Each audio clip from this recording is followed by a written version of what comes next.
निकै बृहत क्षेत्र छ, संस्कृतिको क्षेत्र, पर्यटनको क्षेत्र र नागरिक उड्डयनको क्षेत्र। तर स्रोत साधनको हिसाबले निकै खुम्चिएको पनि देखिन्छ। अहिले हजारौँ हजार निवेदनहरू मन्त्रालयमा, सचिवालयमा, विभिन्न ठाउँमा दर्ता भएका छन्। तर त्यसका निम्ति मन्त्रालयसँग सामर्थ्य छैन। आवश्यकता पनि सबैतिर होला, सबैतिर मन्दिर जरुरी छ, गुम्बा, मस्जिद लगायत जरुरी देखिन्छ। पर्यटकीय गन्तव्य नेपालका लाखौँ लाख पहाडहरू, लाखौँ लाख ठाउँहरू छन् जहाँ पर्यटकीय गन्तव्य बनाउन सकियोस्। एयरपोर्टहरू छन् तर पनि पुगिराखेका छैनन्। भएका ठाउँमा गुणस्तर सुधार्नुपर्ने छ, विस्तार गर्नुपर्ने छ, टर्मिनल बनाउनु पर्ने लगायत विविध कामहरू छन्। त्यसकारणले यसको कार्यक्षेत्रको दृष्टिकोणले धेरै देखिन्छ। फेरि पनि आर्थिक सामर्थ्य, यसको बजेटको सामर्थ्य चाहिँ न्यूनतम छ। माननीय सभापतिज्यूले भन्नुभए जस्तै जुन जुन निकायले आफै बजेट बनाउँछन् ती निकायसँग एक दिन समितिले छलफल गर्दा राम्रै होला, सकारात्मकै होला भन्ने लाग्छ। क्यानले आफै बजेट निर्माण गर्छ, एनटिभीले आफै बजेट निर्माण गर्छ, नेपाल एयरलाइन्सको पनि बजेट आफ्नै बजेट छ, पशुपति क्षेत्र विकास कोष, लुम्बिनी क्षेत्र विकास कोष लगायतले आफै गर्छन्।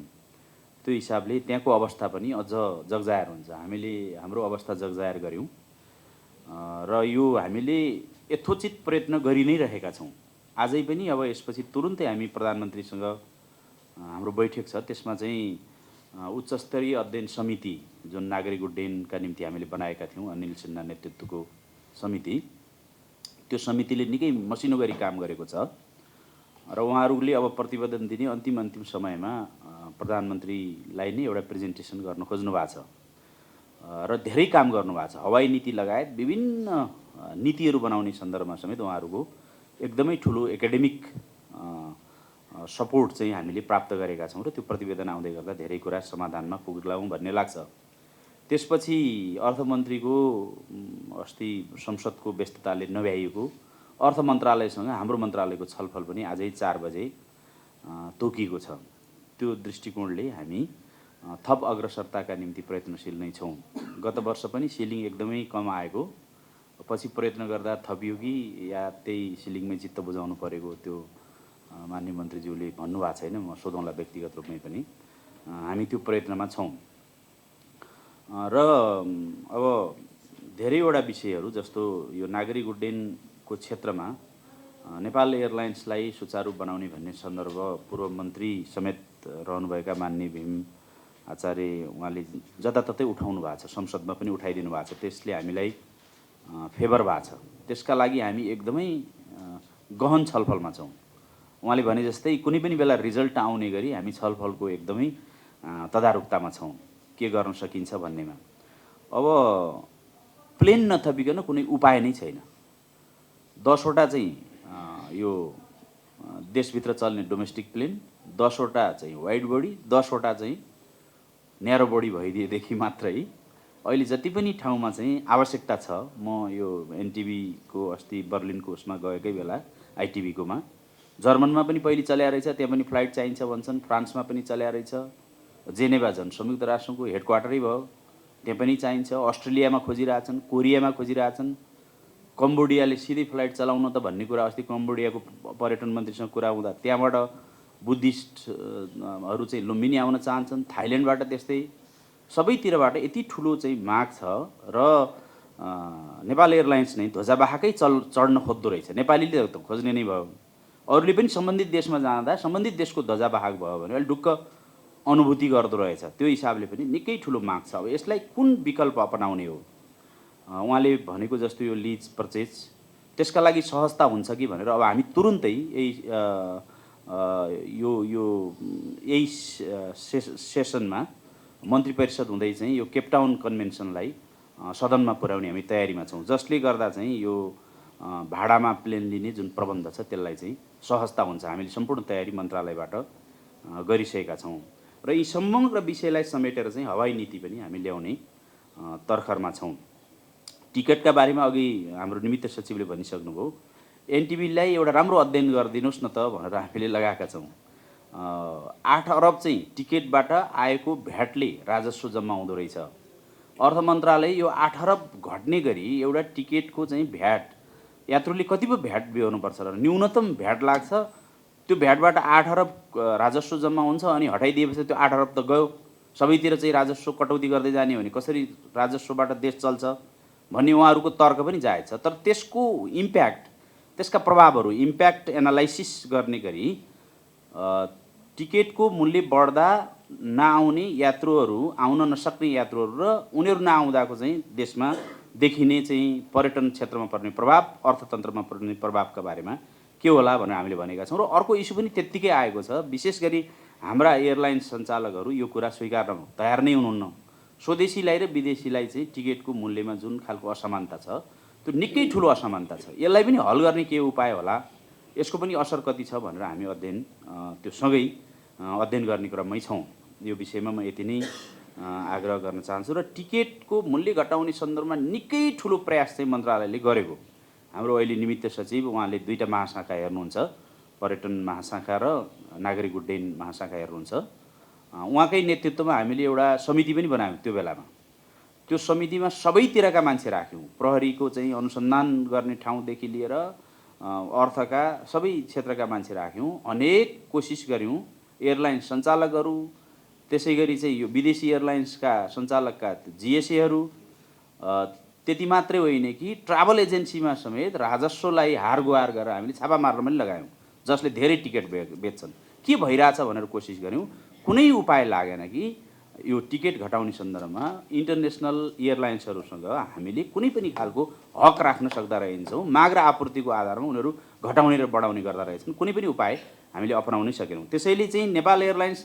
जति बलियो भयो नेपाल एयरलाइन्सले आफ्नो क्षमता जति विस्तार गर्यो अहिले 10% मात्रै प्यासेन्जर चाहिँ उसले बोक्छ भन्ने तथ्याङ्क छ उसको यात्रु बोक्ने क्षमता हामीले देशभित्र बढाउन साथै यो स्वाभाविक रूपमा अरू चाहिँ एयरलाइन्सहरूलाई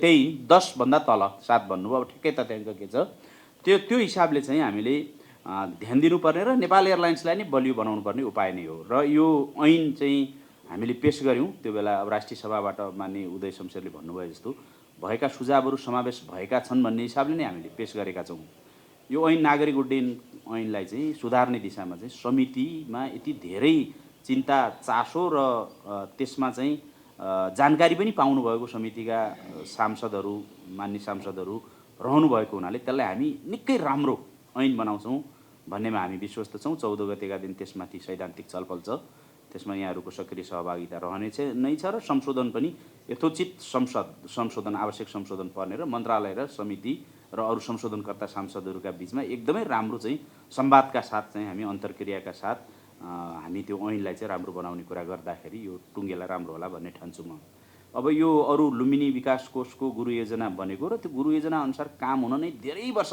लागेको यदि धेरै वर्ष लाग्न नपर्ने हो भन्ने छ त्यसमा अब हाम्रो देशभित्रै हेर्ने पुरातत्व त्यसै गरी युनेस्को लगायतको आफ्नो प्रोटोकल त्यो प्रोटोकललाई पनि मान्दै यो गुरु योजनालाई कार्यान्वयन गर्ने दिशामा हामी चाहिँ प्रयत्न गरिरहेका छौँ र त्यसका कमी कमजोरी हटाएर अगाडि बढ्नुपर्ने छ पशुपति को चाहिँ अझै गुरु योजना चाहिँ अन्तिम रूप अझै भएको छैन यसलाई अन्तिम रूप दिने कुरा र जनकपुरका सन्दर्भमा अघि कुरा उठ्यो र जनकपुर मलाई के लाग्छ भने जनकपुर जानकी धामदेखि धनुषा धाम त्यसै गरी जलेश्वर लगायत त्यो क्षेत्र जति पनि छ त्यहाँको पनि छुट्टै गुरु योजना चाहिन्छ भन्ने हामीलाई लागिरहेको छ त्यसैले त्यस्तै पशुपतिकै जस्तो जनकपुर के अरे लुम्बिनीकै जस्तो जनकपुरको पनि एउटा गुरु योजना बनाउने र अहिलेको भएको समितिलाई पनि सक्रिय बनाउने त्यहाँका कमी कमजोरी हटाउने सन्दर्भमा काम गर्नुपर्छ भन्ने हामीले ठानिरहेका छौँ यो सन्दर्भमा यो संस्कृतिको पाटो अब पोखरा विमानस्थलको बारेमा त्यति प्राथमिकता नदिएको हो कि भन्ने गर्नुहुन्थ्यो अघि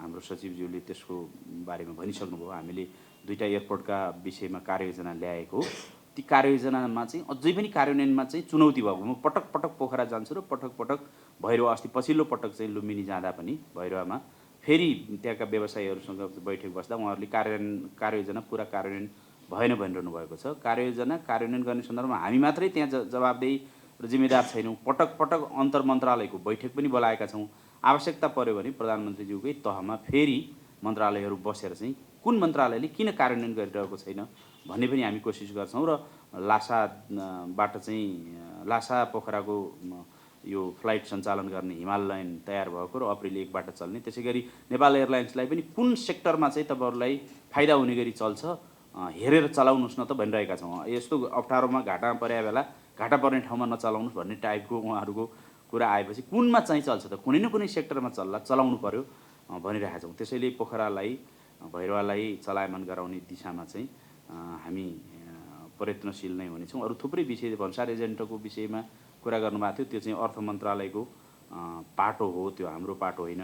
विद्युतीय गाडी लुम्बिनीमा त्यसलाई सेतो प्लेटलाई भाडामा बदल्न नमिलेको अप्ठ्यारो भएको, तैपनि अहिले हामीले चलाउनका लागि एउटा अर्को विकल्प भाडा नलिने एउटा चन्दा बाकस राखिदिने निश्चित सेक्टरहरूमा ती गाडी चलाउने गरी विकल्प अगाडि बढाएका छौँ र 2टा गाडीहरू चाहिँ चल्न थालिसकेका छन्। अरू गाडीहरूलाई पनि बढाउने भन्ने त्यो अनुदानबाट प्राप्त भएको चाहिँ थियो। यो सबै कुरा चाहिँ म यहाँहरूलाई आग्रह गर्न चाहन्छु। अरू टिकापुर एयरपोर्ट लगायत विभिन्न एयरपोर्टका सन्दर्भमा कुरा उठाउनु भएको छ। मङ्गलसेन दरबार चाहिँ ठ्याक्कै हामीले बनाउने काम कार्यक्षेत्रभित्र परेन। मङ्गलसेन एयरपोर्टको चाहिँ एयरपोर्टमा चाहिँ जे भन्नुभयो यो क्षेत्रीय विमानस्थल सञ्चालनका सन्दर्भमा अघि उहाँले पनि भन्नुभयो, जनकपुरको चाहिँ अहिले पनि कोही पनि भारतीय भेट हुँदाखेरि उहाँहरू चाहिँ यो अयोध्या र जनकपुरको कनेक्सन चाहिँ तुरुन्तै होस् भन्ने चाहनुहुन्छ। त्यसैले पनि जनकपुर एयरपोर्ट चाहिँ हामीले त्यसलाई बढाउन सक्यो भने अहिले 13 करोड चाहिँ राम मन्दिर बनेपछि अयोध्यामा मान्छे गए भन्ने तथ्याङ्क उहाँहरूले दिनुहुन्छ।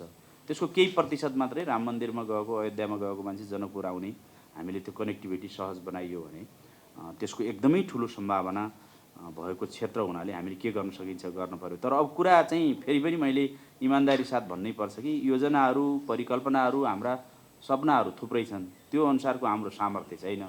अब सामर्थ्य छैन भनेर योजना सपना तुहाउनु पनि भएन। योजना सपना चाहिँ हामीले नतुहाइकन यसलाई जोगाउँदै यसलाई अझ साकार रूप दिने, यसलाई चाहिँ अझ चाहिँ यी योजनालाई ठोस रूप दिने स्वरूप दिने काम पनि गर्दै के गर्न सकिन्छ, प्राथमिकताका आधारमा के काम गर्न सकिन्छ भनेर 1, 2, 3 एयरपोर्टका हकमा हाम्रा प्राथमिकता के हुन्, सांस्कृतिक सम्पदाका हकमा हाम्रा प्राथमिकता के हुन्, पर्यटकीय चाहिँ हकमा चाहिँ हाम्रा प्राथमिकताहरू के हुन् भन्ने चाहिँ हामीले निर्क्युल गर्दै जानुपर्ने छ। यसमा समितिको पनि म ठुलो साथ सहयोगको अपेक्षा गर्छु।